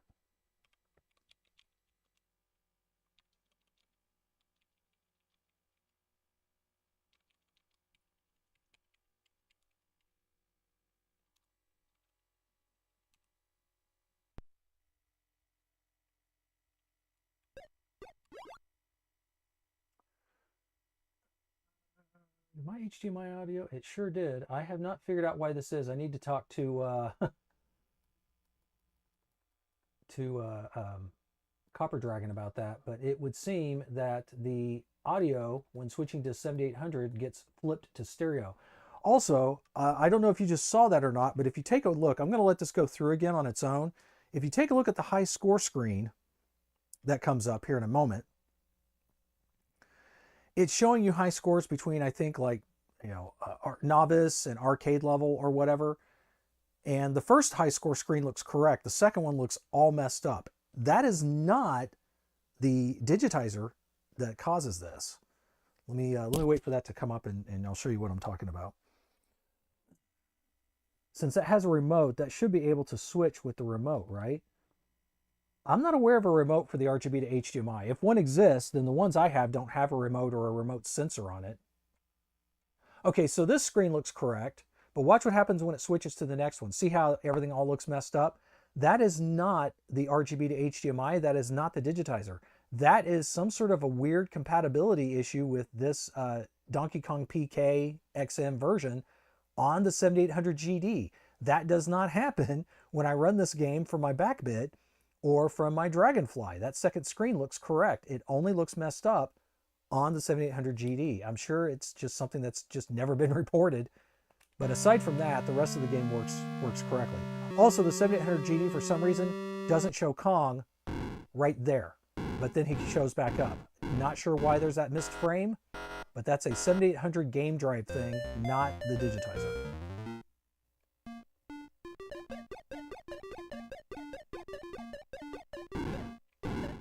I have put in my pre-order from Opcode for this. So even though I do own the ROM version of it, and I have for years, it'll be nice to have a physical... Well, that wasn't timed very well. It'll be nice to have it physically. What did you say about the OSSC? Oh, the OSSC, I'm not using the OSSC. I'm using the RGB to HDMI.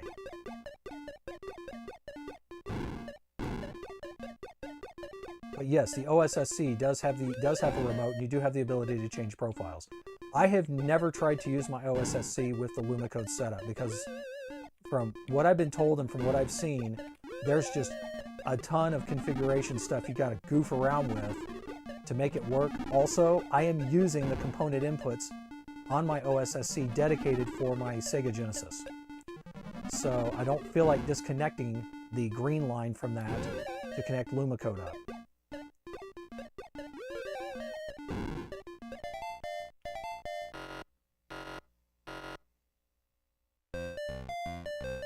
Updates to which? Updates to the RGB to HDMI? No, we're still on beta 6.6. The first version to support the audio capture board.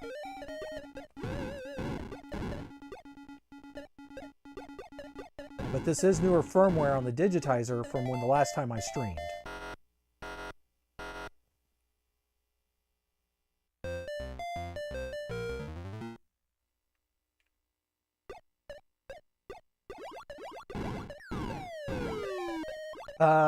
The only update I saw on the OSSC recently was Bob from Retro RGB posted something, I want to say a week or two ago, about a new update for the OSSC that I think added in one more profile by default for Lumacode support, but it was not for this. In fact, I don't think I've seen any Atari profiles added by default to the OSSC firmware yet. I mean, you can make it work, you just have to really finagle it, and you got to really dial it in. It's just not something I'm super interested in doing. Again, I don't want to have to undo my current setup to support Lumacode through the OSSC when I have the RGB to HDMI box right here.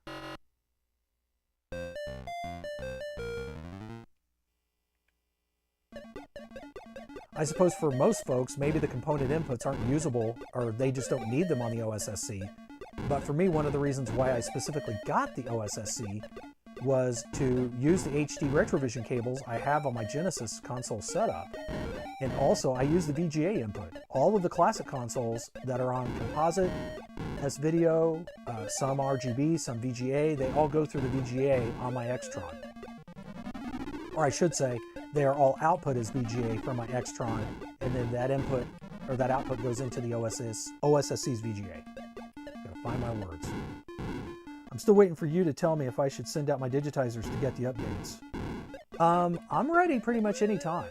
I've already got one other console that I've done that the digitizer was sent with it, and I was able to update it pretty easily. I just stuck the digitizer onto a breadboard, supplied it with the voltages it needed, and then inserted the upgrade device into its headers and knocked it out. It only takes a couple of seconds to upgrade or to update the firmware, and then from there it should be ready to install. After that, it's just playing around with the profiles on the console because again, each console might be a little different on the adjustments that might be needed.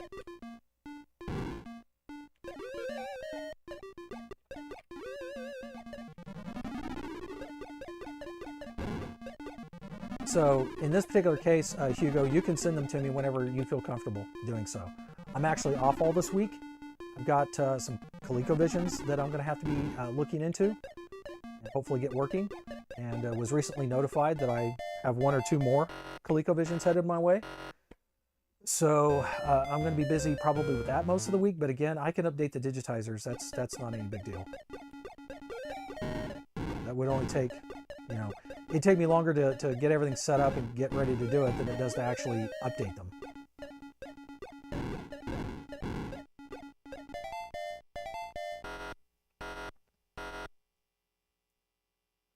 I'm just anxious to see if shipping from Austria resumes to the US at some point next month, because I would really like to be able to purchase some more stuff to have on hand for commissioned work. I know that, especially in the case of this one, the 7800 digitizer, there's going to be a lot of interest, I assume, for it. I mean, some people may just be happy enough to use the RGB output on the 7800 GD, but at least with the digitizer, you can play all the actual games, including stuff that ROM images don't exist for yet,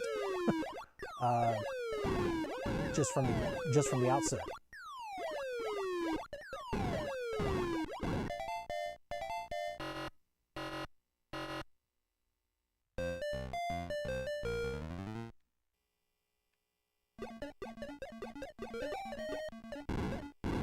Okay.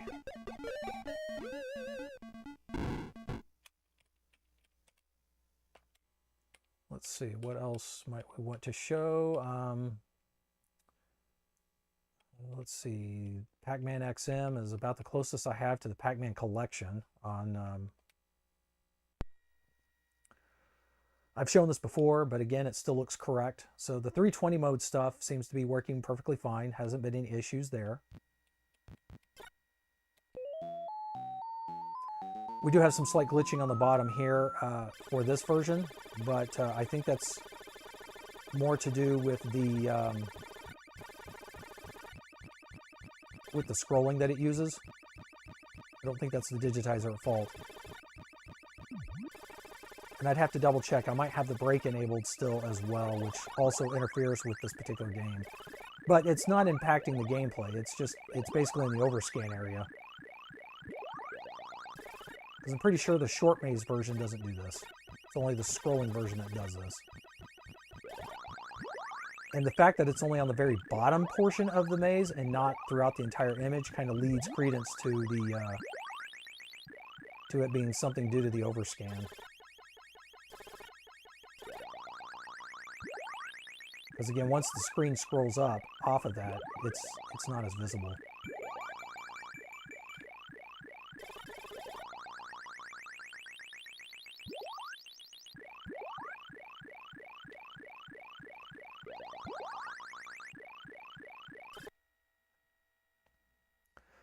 Stepped out.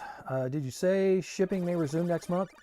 It was hinted at. Copper Dragon was told that the Austrian government was going to be implementing shipping DPP options, which is duty prepaid shipping options, which is pretty much what the other countries are doing. And it was going to hope to implement that next month, sometime in November. But he's also told me that he kind of has his doubts about that. So we'll just have to see. And even if they do implement that as a shipping option, I don't necessarily know how soon Copper Dragon would be able to implement that on his store that he uses on his web store. So those are all, some potential various unknowns, but it is hoped that shipping will resume soon.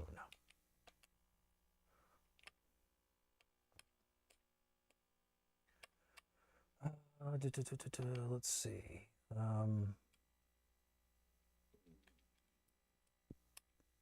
I'm trying to think if there was any other games that may have looked weird or strange, original or otherwise. I don't think so. Again, I think pretty much it's about as ready to go and as complete as I think it's ever likely to be at this point. Really, the only unknown is going to be it needs to be on other consoles. Right now, in my own personal experience, I've only worked with the digitizer on 2, well, technically 3 7800 consoles, and amongst all 3 of those, it essentially performs the same, which is a good thing.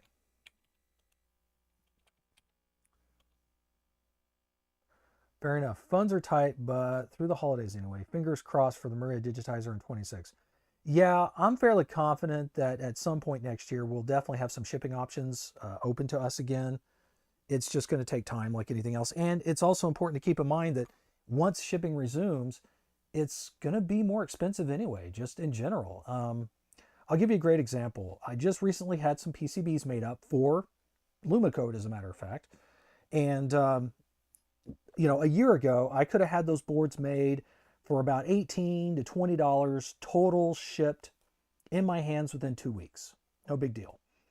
Now, that cost me just under $40. So basically twice as much.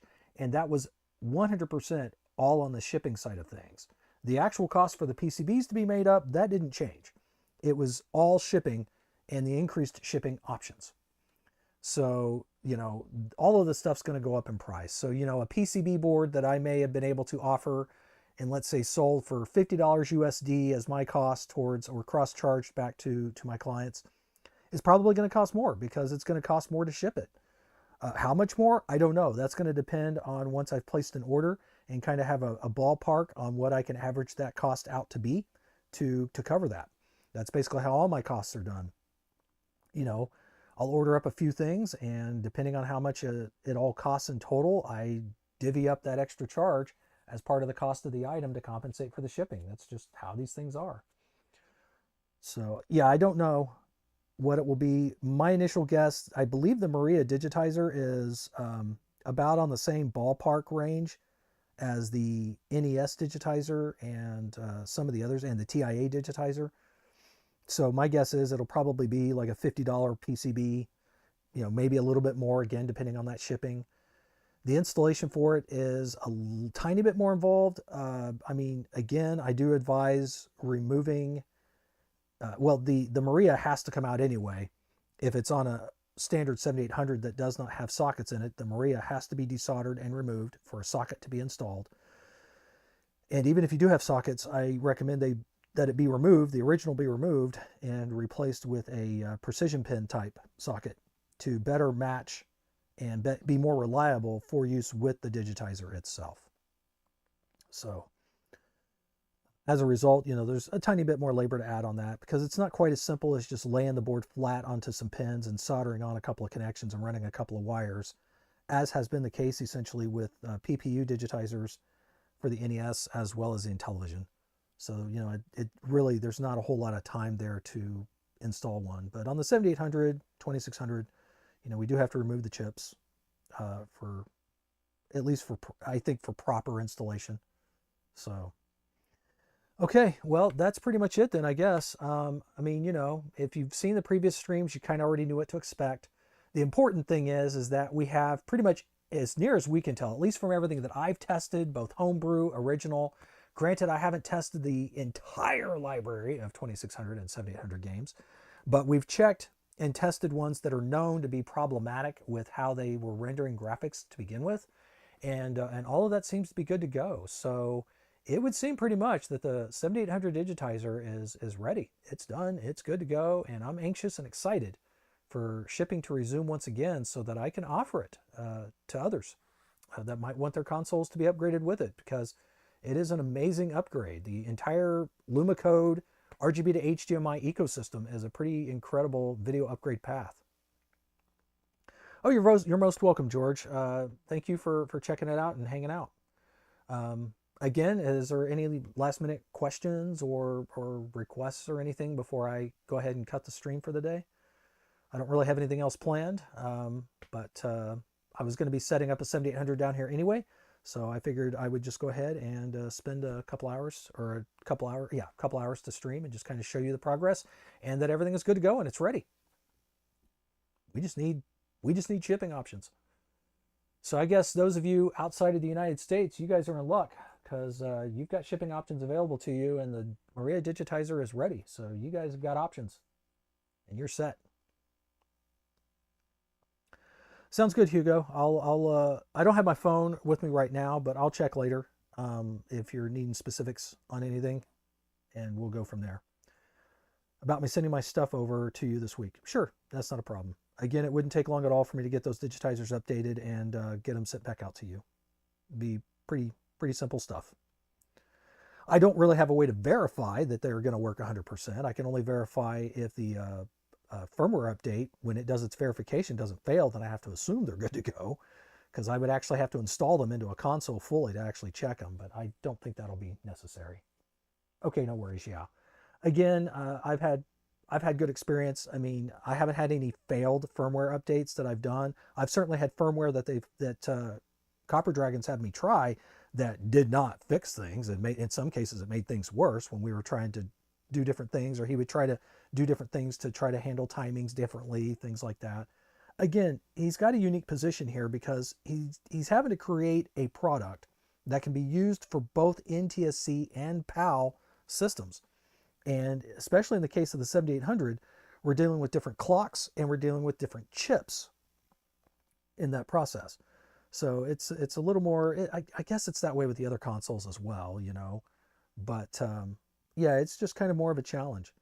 So the fact that it's where it's at and works as well as it does is just awesome. And this is pretty much the only way I can see me playing my 7800 and 2600 games going forward on my 7800 is with the Lumacode in place, because I just don't see any other reason to use anything else.